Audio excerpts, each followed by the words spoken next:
अस्सलाम वालेकुम नाज़रीन, दादू न्यूज़ इशू में भलीकार मैं राजा अल्ताफ़ अब्बासी। हिमल असी दादू शहर के गोठ फैज़ मोहम्मद पंवर में मौजूद आहियूं, जिथे गोरख फाउंडेशन के तरफों जो है आर्ट कॉम्पिटिशन जो प्रोग्राम मुनक़द किया वियो है फैज़ मोहम्मद हाई स्कूल के अंदर। अचो तो इतने मौजूद जो मेहमान ख़ास आहिनि जेके आर्ट में जो कॉम्पिटिशन में हिस्सो वठी रहा ॿार उहे मुख़्तलिफ़ तरीक़नि जूं तस्वीरूं ठाहे रहा आहिनि पंहिंजे फ़न जो मुज़ाहिरो करे रहा आहिनि। अचो तो उन्हनि खां मालूम कयूं तो उन्हनि जो छा चवणु आहे। ॾिसो, असीं दादू ज़िले जे उन इलाइक़े मां शुरूआत कई आहे जंहिंखे असीं कच्चे जो इलाइक़ो चवंदा आहिनि। कच्चे जे इलाइक़े में ही बहितरीनु स्कूल आहे जेको तालीम बि ॾेई रहियो आहे इन सॼे इलाइक़े खे। ऐं हिन में अॼु जेके इन साॻे एरिया जा जेके 45 स्कूल्स हिसो वठी रहिया आहिनि ऐं उन जो मेन मक़सदु आहे त आर्ट्स कॉम्पिटिशन, उन कॉम्पिटिशन जे अंदरि जेके ॿारनि में जी कॉम्पिटेंसीज़ आहिनि, ॿारनि जो टैलेंट आहे, ख़ासि करे माना असीं चवंदा आहियूं त मिस्टेक इन नो मिस्टेक, त उन में ॿार तमामु घणी जेको लर्न कंदो ऐं मुख़्तलिफ़ जेके आइडियाज़ आहिनि, ख़ासि करे उन जा स्किल्स आहिनि, उन स्किल्स तरीक़े सां उन जा जेके पुख़्ता थींदा। ऐं असांखे यकीन आहे थी एक्टिविटीज़ जेका हिन इलाइक़े में तालीम जे हवाले सां काफ़ी बहितर रोल अदा कंदी। ऐं ही ॿार तव्हां ॾिसो था मुख़्तलिफ़ मौज़ूअनि ते जेको आहे पंहिंजी जेको बि हुननि जे ज़हन जे अंदरि अचे थो उहो पंहिंजी जेको आहे उन जी अक्कासी कनि था इन पिक्टोरियल वारी शेप में। ऐं असांखे यकीन आहे त तव्हांजा ॿार जेके आहिनि उहे ज़हीन आहिनि ऐं जेको बि असीं चवंदा आहियूं कच्चे जो इलाइक़ो हूंदो आहे उहो ज़रख़ेज़ इलाइक़ो आहे ऐं ॿारनि जा ज़हन बि ज़रख़ेज़ आहिनि। ऐं ही ॿार जेके आहिनि अॻिते हली असांजी सिंध जो नालो रोशन कंदा, पंहिंजे पाकिस्तान जो नालो रोशन कंदा।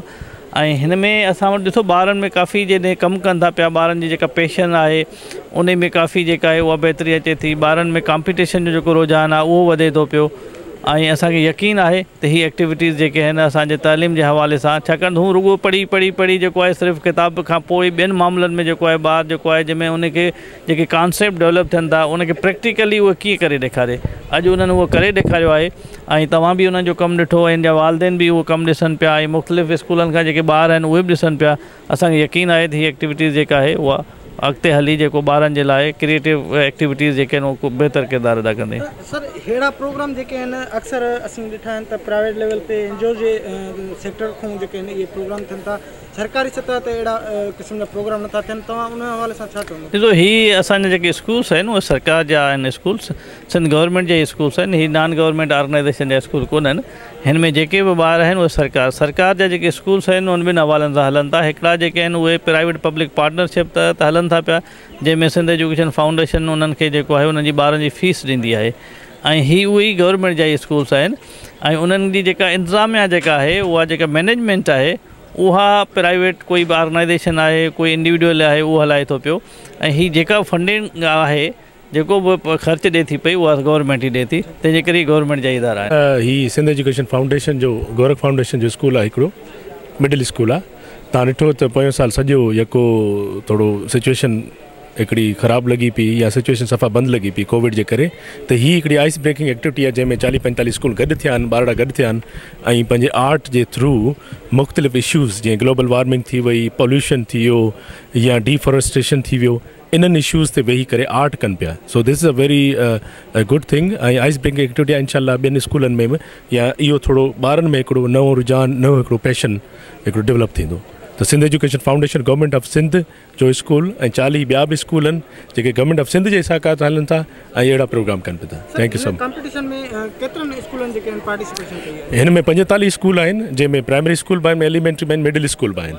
ऐं हीअ दादू रीजन जो आहे स्कूल। दादू रीजन में जेके 45 स्कूल आहिनि जंहिंमें 7 जा कुझु बि स्कूल आहिनि ऐं दादू जा मुख़्तलिफ़ तालुक़नि मां स्कूल आहिनि। वॾी महिरबानी सर। हे असां Sindh foundation government of Sindh जो स्कूल आहे फैज़ मोहम्मद पंवर विलेज में। हे विलेज तव्हांखे ख़बर आहे त यूसी सियाल जो आहे। यूसी सियाल सॼी कच्चे जी आहे, ॾाढो परे जो इलाइक़ो आहे ऐं स्पेशली हिन विलेज में तव्हांखे ख़बर आहे त हिते जेके स्केटर्स पॉपुलेशन में हिते फीमेल एजुकेशन ॾाढी स्ट्रिक्टली प्रोहिबिटेड हूंदी आहे अनफॉर्चुनेटली। ऐं हिन महिल हे असां मिडिल हाई स्कूल खुलियो आहे। हिते असां जेके नियाणियूं आहिनि उहे क्लास 6 में खां स्टार्ट आहे। हिन महिल मैट्रिक लेवल ते असांजी जेके नियाणियूं आहिनि हिते हिन स्कूल में असां जूं 156 नियाणियूं जेके आहिनि उहे तालीम पिराए रहियूं आहिनि ऐं असांजा जेके आहिनि उहे 192 जेके असांजा जेके बॉइज़ आहिनि उहे हिते हिननि खे तालीम मिले थी।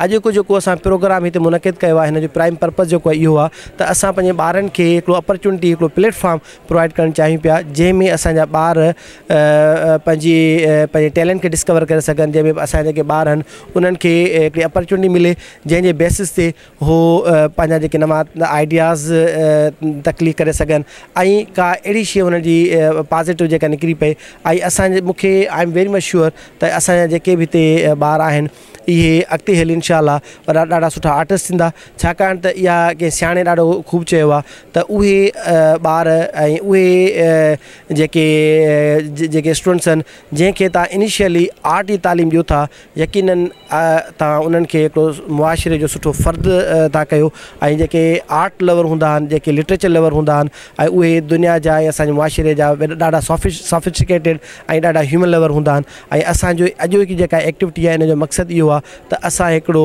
हेल्थी एनवायरनमेंट जेको आहे क्रिएट कयूं ऐं हिन एंग्ज़ाइटी वारे माहौल में हिन पेंडेमिक वारे माहौल में हे जेका एक्टिविटी आहे उहा ॾाढी सुठी साबित थींदी। मां मैनेजिंग डायरेक्टर काज़ी कबीर साहब खे ठाहियो आहे ऐं अहिड़ा प्रोग्राम थियणु घुरिजनि जीअं ॿारनि जो ऐं असांजो माना कॉन्फिडेंस डेवलप थिए। मूं ही इंजॉयमेंट ऑफ सनसेट ठाहियो आहे ऐं मां हिन प्रोग्राम में ॾाढो सुठो थी महसूसु कयां ऐं मां चाहियां थी त हर साल इहो प्रोग्राम थींदो रहे असांखे ॾाढो सुठो लॻियो। जी नाज़रीन तव्हां हिनमहिल जेके हिते मौजूदु ॿार ऐं जेके महिमान ख़ासि हुआ उन्हनि जूं ॻाल्हियूं ॿुधियूं।